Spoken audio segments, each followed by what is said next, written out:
CM Revanth Reddy త్వరలోనే మంత్రివర్గాన్ని విస్తరించాలని భావిస్తున్నారు. ఇప్పటికే ఈ విషయంలో అధిష్టానం అనుమతి కూడా తీసుకున్నట్టు తెలుస్తుంది. కొత్తగా ఎవరెవరిని క్యాబినెట్లోకి తీసుకోవాలనే అంశంపై కూడా అధిష్టాన పెద్దలకు వివరించినట్టు సమాచారం. అందులో ఒక మైనార్టీ నేతకి ఛాన్స్ దక్కనున్నట్టు సమాచారం. అయితే ఎమ్మెల్యేల్లో కాంగ్రెస్ నుంచి మైనార్టీ నేతలు ఎవరూ గెలవలేదు. దీంతో ఎమ్మెల్సీ కోటా నుంచి తీసుకోవాలని సీఎం భావిస్తున్నారు. నామినేటెడ్ కోటాలో తీసుకోవడానికి గతంలో గవర్నర్ లేవనెత్తిన అభ్యంతరాలను పరిగణలోకి తీసుకొని సీఎం ఆచితూచి అడిగేస్తున్నారు. ఇక మంత్రులుగా ఎవరెవరు ఉండాలనే అంశంలో క్లారిటీ ఉన్నందున ఏఐసీసీ క్లియరెన్స్ రాగానే విస్తరణను పూర్తి చేయాలని సీఎం అనుకుంటున్నారు. ఇదే సమయంలో లోక్సభ ఎన్నికలు పూర్తయిన తర్వాత ఉండొచ్చన్న ఊహాగానాలు వినిపిస్తున్నాయి. కానీ సీఎం మాత్రం త్వరలోనే కేబినెట్ విస్తరణ ఉంటుందన్న సంకేతాన్ని ఇచ్చారు. ఇక కొత్తగా మంత్రివర్గంలోకి తీసుకునే 6 ఎవరనే అంశంపై పీసీసీ, ఏఐసీసీకి ఏకాభిప్రాయమే ఉన్నది.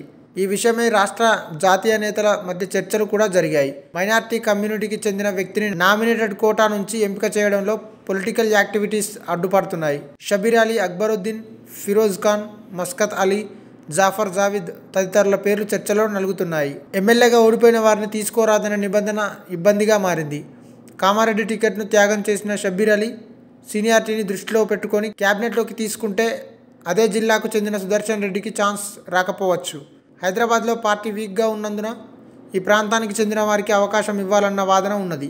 ఒకవేళ నామినేటెడ్ కోటాలో ఎమ్మెల్సీ అయ్యేందుకు చిక్కులుంటే ఎమ్మెల్యే కోటాలోనైనా తీసుకోవాలన్న ఆలోచన పార్టీలో వ్యక్తమవుతున్నది.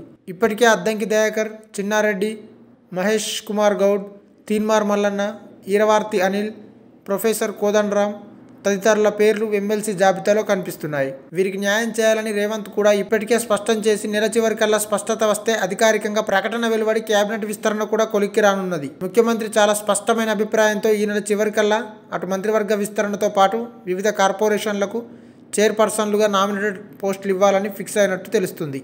ఈ వీడియో మీకు నచ్చినట్టయితే లైక్ చేయండి, షేర్ చేయండి, కమెంట్ చేయండి, సబ్స్క్రైబ్ చేయండి.